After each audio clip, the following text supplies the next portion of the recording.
Assalamualaikum. Selamat datang kembali di channel Fir Dokumentari. Kalau kita ngobrolin soal rencana hidup, biasanya obrolan kita mentok sampai mana sih? Rencana pensiun, punya rumah impian, atau mungkin jadi miliarder sebelum umur 40? Itu semua bagus. Tapi pernah nggak kita mikirin sebuah rencana yang jauh lebih panjang dari itu? Rencana untuk kehidupan setelah kehidupan di dunia ini berakhir.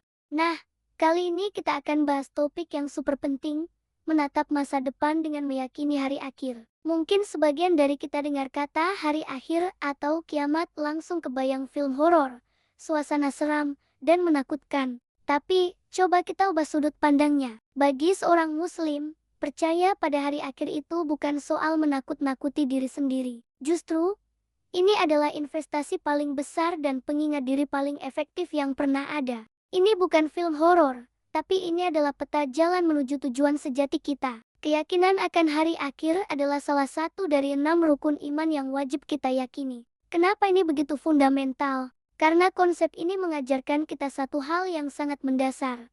Dunia ini cuma sementara, fana. Sedangkan kehidupan setelah kematian, yaitu akhirat, adalah kehidupan yang kekal abadi. Coba bayangkan begini, kita semua sekarang ini lagi ada di sebuah lobi hotel yang megah. Kita nunggu giliran dipanggil buat masuk ke acara utama, ke real game yang sesungguhnya. Dunia ini adalah lobinya, dan akhirat adalah acaranya. Untuk bisa benar-benar meresapi konsep ini, kita perlu tahu alur besar peristiwanya. Hari akhir itu bukan end game dari segalanya, tapi justru the beginning dari sebuah perjalanan abadi yang gak ada akhirnya. Mari kita bedah satu persatu tahapannya. Tahap pertama adalah Yaumul Ba'ts, atau hari kebangkitan.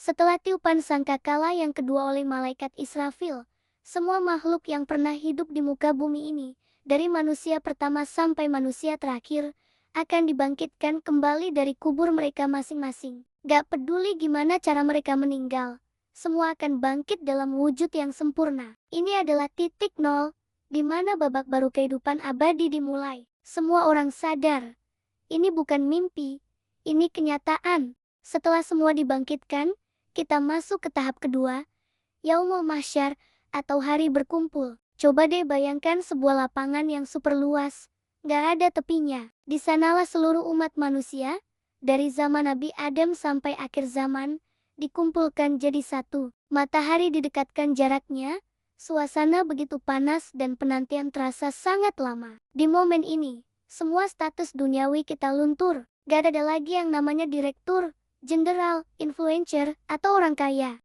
Gelar, jabatan, pangkat, dan semua kekayaan yang kita banggakan di dunia, semuanya nggak ada artinya lagi. Yang ada hanyalah kita sebagai hamba, berdiri setara di hadapan Sang Pencipta, menunggu giliran untuk diadili. Lalu, kita sampai pada momen yang paling krusial, tahap ketiga, Yaumul Hisab dan Mizan. Ini adalah hari perhitungan dan penimbangan amal. Momen di mana seluruh buku catatan hidup kita dibuka lebar-lebar.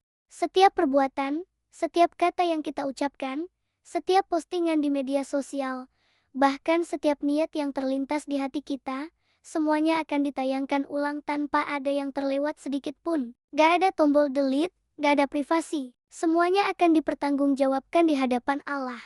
Setelah dihisap, amal kita akan ditimbang di mizan, sebuah timbangan keadilan yang super akurat. Sekecil apapun kebaikan yang pernah kita lakukan, bahkan senyuman tulus ke orang lain, itu akan punya bobot.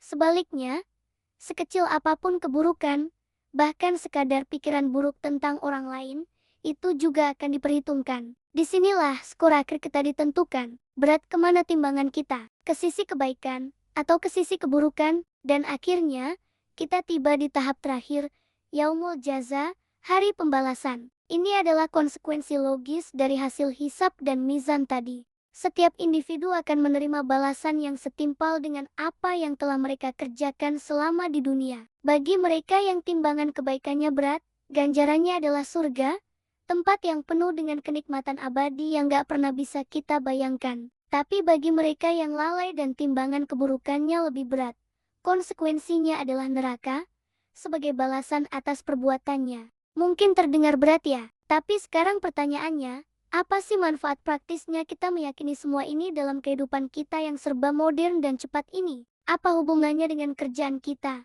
kuliah kita, atau bahkan postingan kita di Instagram. Pertama, iman kepada hari akhir itu akan membentuk kita menjadi pribadi yang visioner dan berkualitas tinggi. Orang yang benar-benar yakin akan ada hari perhitungan, gak akan gampang kejebak sama yang namanya FOMO atau fear of missing out. Dia gak akan iri melihat orang lain sukses dengan cara-cara yang curang atau haram. Kenapa? Karena dia sadar betul, kesuksesan duniawi yang didapat dengan melanggar aturan Allah itu cuma ilusi. Itu cuma kesenangan sesaat yang nanti justru akan jadi beban pemberat di timbangan keburukannya. Visi dia jauh ke depan, melampaui dunia ini. Kedua, keyakinan ini berfungsi sebagai kontrol diri yang paling ampuh.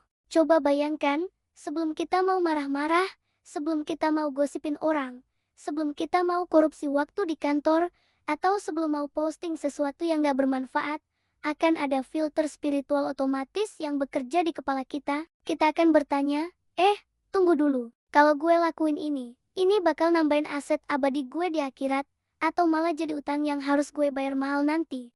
Filter ini jauh lebih canggih dari filter aplikasi manapun. Karena itulah, bagi seorang muslim yang visioner, setiap detik waktu yang ia miliki adalah kesempatan emas untuk berinvestasi. Tapi bukan investasi saham atau properti biasa. Ini adalah investasi akhirat. Bentuknya apa? Bisa berupa sedekah jariah, uang yang kita donasikan untuk pembangunan masjid atau sekolah. Bisa berupa ilmu bermanfaat yang kita ajarkan ke orang lain. Entah lewat konten, tulisan, atau obrolan langsung. Atau bisa juga berupa tindakan-tindakan baik sederhana yang mungkin sepele, tapi bisa meringankan kesulitan orang lain. Inilah aset-aset yang gak akan pernah tergerus inflasi. Gak akan hancur meskipun dunia ini kiamat. Aset inilah yang akan terus mengalirkan pahala bahkan setelah kita meninggal dunia. Jadi teman-teman, jangan sampai kita terlalu sibuk, terlalu pusing sama drama-drama duniawi yang sifatnya cuma sementara. Jangan sampai kita mengorbankan keabadian hanya untuk kesenangan yang sesaat. Yuk, mulai sekarang kita fokus untuk memperbaiki kualitas diri kita, fokus untuk menanam benih-benih kebaikan sebanyak mungkin selagi kita masih diberi waktu dan kesempatan. Ingat, dunia ini hanyalah ladang tempat kita bercocok tanam. Panen yang sesungguhnya akan kita nikmati nanti di hari pembalasan, di kehidupan yang kekal abadi. Semoga kita semua, termasuk saya dan kalian semua yang menonton, termasuk ke dalam golongan orang-orang yang dimudahkan hisabnya dan mendapatkan hasil panen terbaik di akhirat kelak. Amin ya rabbal alamin. Terima kasih sudah menyimak sampai akhir. Kalau kalian merasa video ini bermanfaat, jangan lupa untuk like, share ke teman-teman kalian, dan subscribe channel ini agar kita bisa terus belajar bersama. Sampai jumpa di video selanjutnya. Wassalamualaikum.